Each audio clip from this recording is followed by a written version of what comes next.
Bismillahirrahmanirrahim.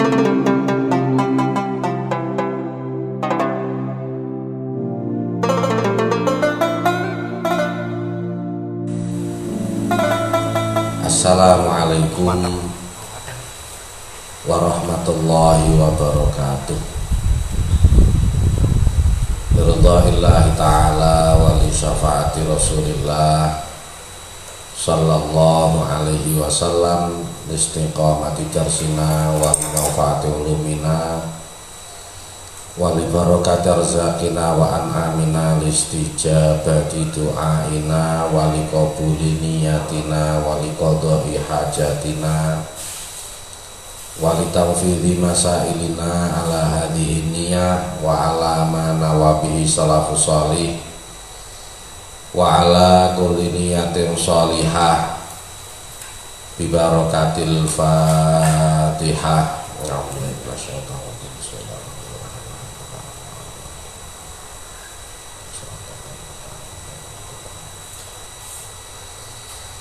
A'udzu billahi minasyaitonir rajim.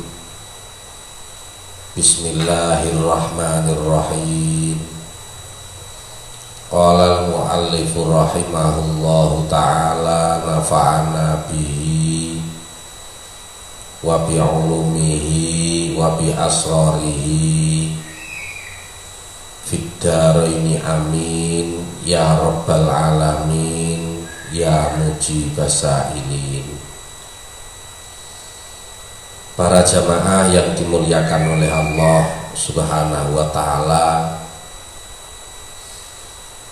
malam hari ini kita lanjutkan kembali kajian kita, dan tema kita pada malam hari ini adalah perintah mencari ilmu.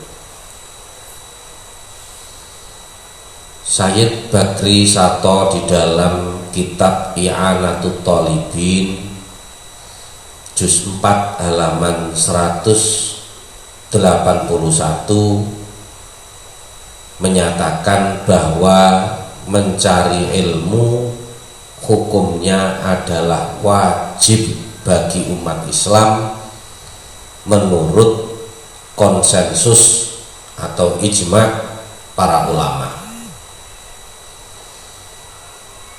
Lalu para ulama membagi hukum wajib tersebut, ada yang wajib ain dan ada yang wajib kifayah, dengan mempertimbangkan kebutuhan umat Islam terhadap ilmu tersebut. Ilmu di sini tidak dibatasi hanya ilmu-ilmu agama, tetapi ilmu apapun yang dirasa sangat dibutuhkan, maka itu bisa menjadi fardu ain. Sedangkan ilmu-ilmu yang dibutuhkan dalam kondisi-kondisi tertentu, ini menjadi fardu kifayah. Lalu Al-Imam Al-Khatib Muhammad Asy-Syibini di dalam kitab Mughnil Muhtaj ila Ma'rifati Al-Fadhil Minhaj juz 1 halaman 29, dan Syekh Utsman bin Sulaiman As-Suwaifi di dalam kitab Bujairami Al-Khatib juz 1 halaman 145 menyatakan bahwa konsensus atau ijma hukum wajib ini berdasarkan karena banyaknya dalil yang mendasarinya, baik dari Al-Quran maupun dari hadis. Di antara dalil yang mendasarinya adalah surah Thaha ayat 114. Allah Subhanahu wa ta'ala memerintahkan kepada Rasulullah sallallahu alaihi wasallam, wa qul rabbi zidni ilma, dan katakanlah Muhammad, wahai Tuhanku, tambahkanlah ilmu kepadaku. Sayyid Tontowi di dalam tafsir Al-Wasit juz 1 halaman 567, kemudian Abu Hafiz Sirajuddin Umar bin Ali Ad-Dimashqi di dalam kitab Al-Lubab fi Ulumil Kitab juz 3 halaman 480, dan Imam Abu Fadl Ahmad Ibnu Hajar Al-Asqalani di dalam kitab Fathul Bari juz 1 halaman 92 menjelaskan bahwa ayat di atas sekaligus menunjukkan tentang pentingnya ilmu. Seandainya ada sesuatu yang lebih utama dari ilmu, maka pasti Allah akan memerintah Rasul untuk berdoa agar ditambahkan sesuatu itu, sebagaimana Allah memerintahkan Rasul untuk berdoa agar ditambahkan ilmu.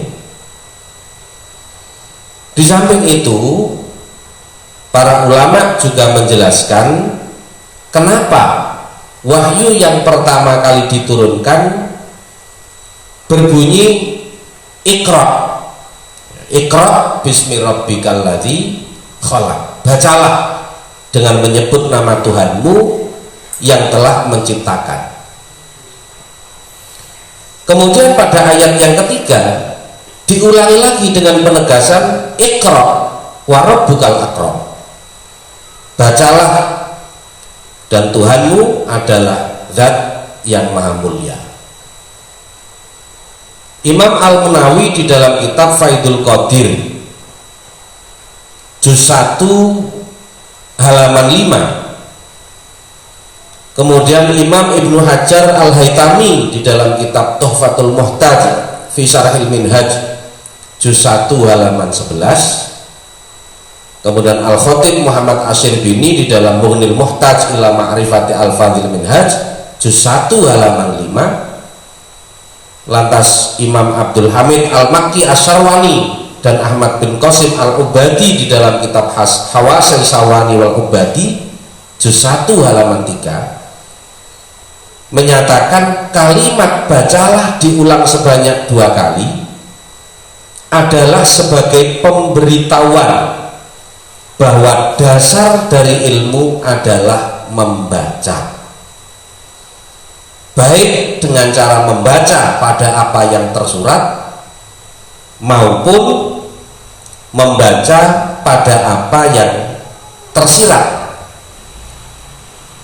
Wahyu ini sekaligus sebagai penjelas bahwa kita dianjurkan untuk selalu membaca, karena dengan membaca itulah ilmu bisa kita dapatkan.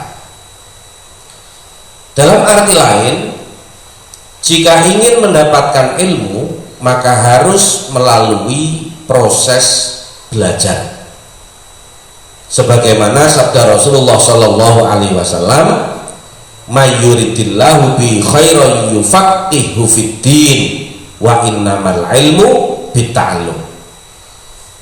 Barang siapa yang dikehendaki oleh Allah kebaikan, maka Allah akan memberikan pemahaman kepadanya dalam hal agama, dan sesungguhnya ilmu itu hanya bisa didapat dengan belajar.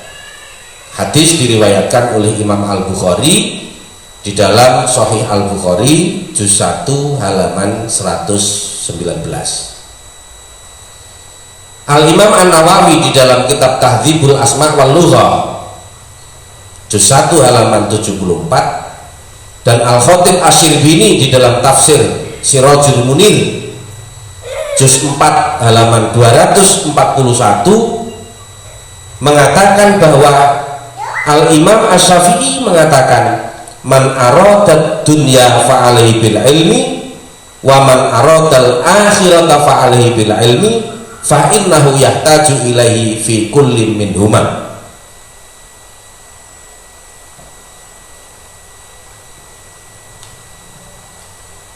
barang siapa yang menghendaki dunia maka harus dengan ilmu, dan barang siapa menghendaki akhirat maka harus dengan ilmu, karena sesungguhnya ia akan butuh ilmu pada keduanya.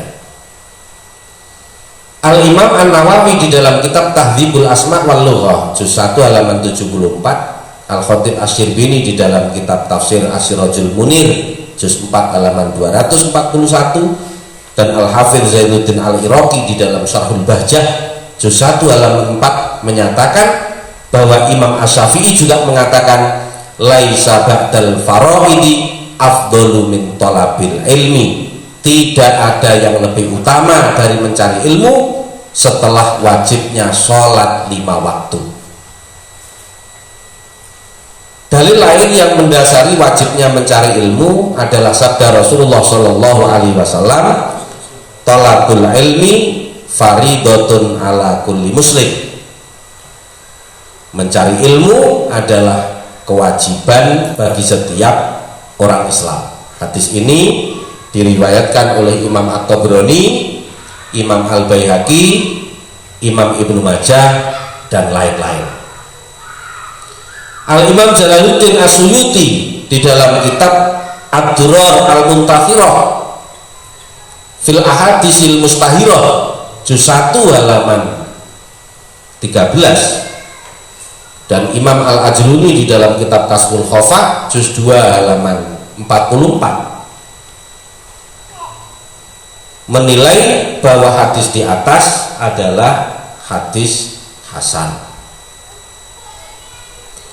Dalam riwayat yang lain Rasulullah Shallallahu Alaihi Wasallam bersabda, utlubul ilma walau bisi, Rawal Tabrani warrohawai, carilah ilmu meskipun sampai ke negeri Cina. Hadis ini diriwayatkan oleh Imam At-Tabrani dan Imam Ar-Rohawai. Imam Al-Munawi di dalam kitab Faidul Qadir juz 1 halaman 543 menyatakan bahwa Imam Ishaq Ar-Rohawai mengatakan para rawi hadis ini adalah para perawi yang masyhur. Bahkan Allah pun telah menyindir dengan sebuah kalimat istifham ingkari atau pertanyaan yang tidak perlu jawaban, karena jawabannya sudah jelas. Seperti firman Allah di dalam surah Az-Zumar ayat 9.